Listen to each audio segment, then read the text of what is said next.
Shri Sai Satcharita, Chapter 16 and 17, Part 2.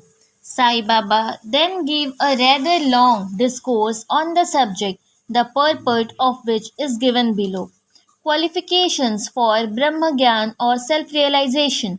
All persons do not see or realize the Brahma in their lifetime. Certain qualifications are absolutely necessary. First, mumoksu, or intense desire to get free. He who thinks that he is bound and that he should get free from bondage and works earnestly and resolutely to that end and does not care for any other thing is qualified for the spiritual life.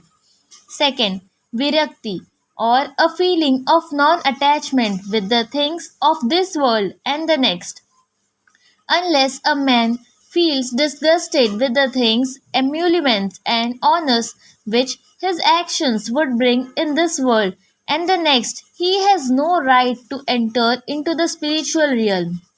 Third, antarmukh, introversion. Our senses have been created by God with a tendency to move outward, and so man always looks outward and not inward.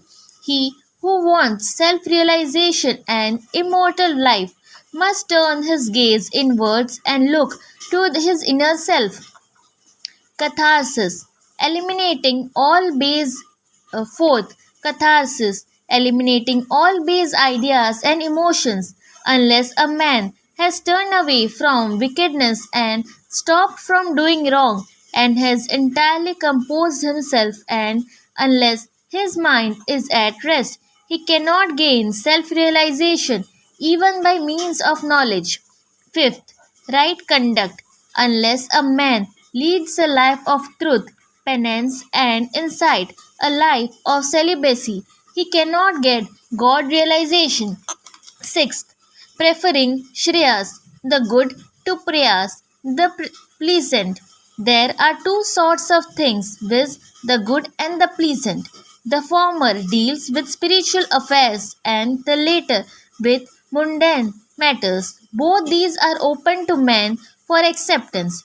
He has to think and choose one of them. The wise man prefers the good to be pleasant, but the unwise, through greed and attachment, chooses the pleasant. Seventh, control of the mind and the senses. The body is the chariot and the self is its master. Intellect is the charioteer and the mind is the reins. The senses are the horses and sense objects are their paths. He who has no understanding and whose mind is unrestrained has his senses unmanageable, like the stray horse of a charioteer, does not reach his destination, gets self realization, but goes through the rounds of birth and death.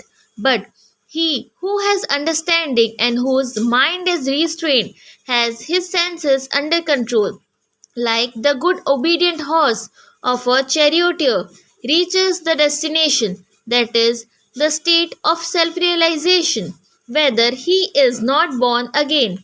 The man who has understanding as his charioteer guide and is able to rein his mind reaches the end of the journey, which is the supreme abode of all pervading Vishnu Lord. 8th, purification of the mind. Unless a man discharges satisfactorily and disinterestedly the duties of his station in life, his mind will not be purified, and unless his mind is purified, he cannot get self realization. It is only in the purified mind that vivek, disattachment to the unreal, crop up and lead on to self realization. Unless egoism is dropped, aviance got rid of, and the mind made desireless, pure self realization is not possible. The idea that I am the body is a great delusion, and attachment to this idea is the cause of bondage. Leave off this idea and attachment, therefore, if you want to reach the goal of self realization. Ninth, the necessity of a guru. The knowledge of the self is so subtle and mistake that no one can, by his own individual effort, ever hope to attain it. So, the help of another person, teacher, who has himself got self realization is absolutely necessary. What others cannot give with great effort and pains can be easily gained with the help of such a teacher. For he has walked on the path himself and can easily take the disciple step by step on the ladder of spiritual progress. 10th, and lastly, grace of the Lord is the most essential thing.